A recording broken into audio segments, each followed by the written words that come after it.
Well, hello there. Yes, it's time for this blog again. Time for our weekly tarot blog. Today's date is September the 3rd of 2017. And as usual, I'm going to go over some Tarot de Marseille cards and talk about a little bit of astrology. And we do have some really good things coming up for us this week in the heavens, as you're going to see. Okay, so I pulled 3 cards for this week. And the 3 cards that I have are the Tower, the Hermit, and the Devil.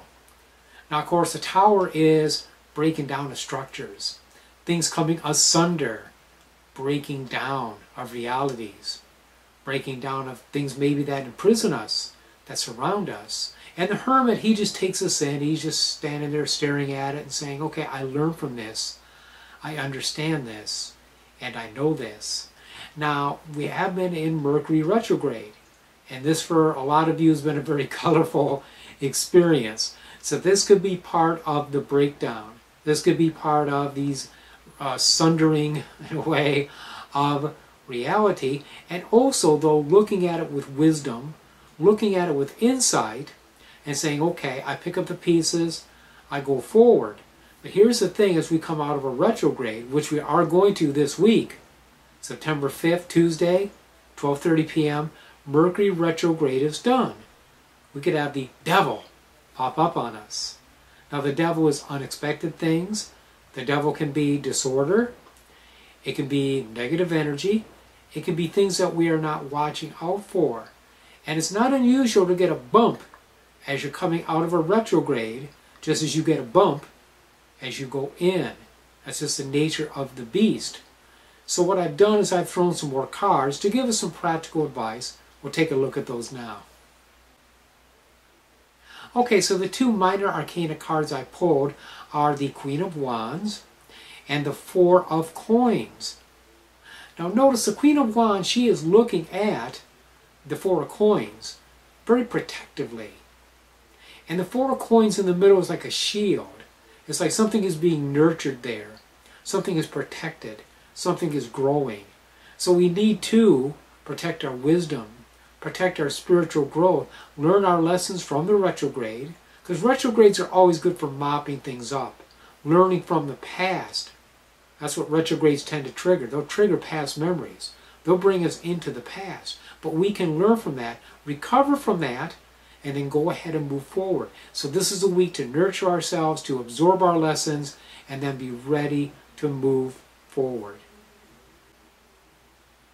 So let's talk about the astrology. There are some nice things happening. For one thing, we did have the Mercury retrograde going away, Mercury going direct, 12:30 p.m. this Tuesday, the 5th, that's Eastern Standard Time. And then on Wednesday, we're going to have a full moon. Yes, we will. A full moon in Gemini. So this is a culmination of the lunar energies. And after this point, the moon will begin to wane. The energies will begin to decrease, and it'll be a good time to get rid of things. Now, on Friday, 12:30 p.m. Eastern Standard Time, Venus is going to be trined by the moon. This is very pleasant. This would be a good time to do a love spell or anything relating to Venus energy is going to be blessed by doing it at this time. So this Friday, 12:30 p.m., we are going to have a good aspect between the moon and Venus on Venus Day, on Friday. That's a particularly strong time. Now, in this case, the moon is going to be waning, so rather than trying to attract love, you may want to get rid of blockages to love, or get rid of blockages to your emotions, or get rid of a disease that's related to Venus, like something like diabetes, or something that relates to your private parts. These are things ruled by Venus. Venus rules anything in excess, especially excess pleasures, excess habits. This is a good time to work on getting rid of those. So know that energy will be available to you. Well, there you go. The blog blazed. You blazed along with it. You watched it. I appreciate your support. And, of course, tomorrow is Labor Day, so do drive safe. Be careful out there. Enjoy your weekend. Until I see you next week, many, many blessings.